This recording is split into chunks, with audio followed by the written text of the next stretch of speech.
Gaza में जिंदा निकला हमास का टॉप कमांडर। इजराइल के दावे पर फिर खड़े हुए सवाल।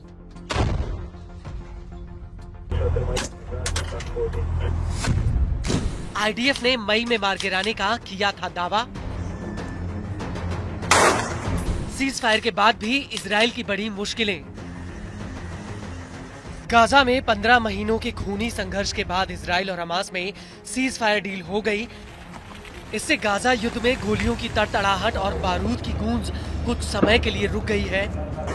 हालांकि इजराइल के लिए गाजा से लगातार परेशान कर देने वाली खबर सामने आ रही है।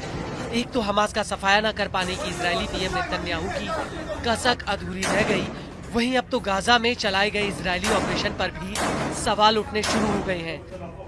दरअसल बेत हनून और उत्तरी गाजा में हमास लड़ाकों का एक कमांडर, जिसके बारे में इजराइल ने दावा किया था कि वो बीते साल मई महीने में मारा गया था, वह अब जिंदा निकला है। गाजा में वह खुलेआम घूमता नजर आया।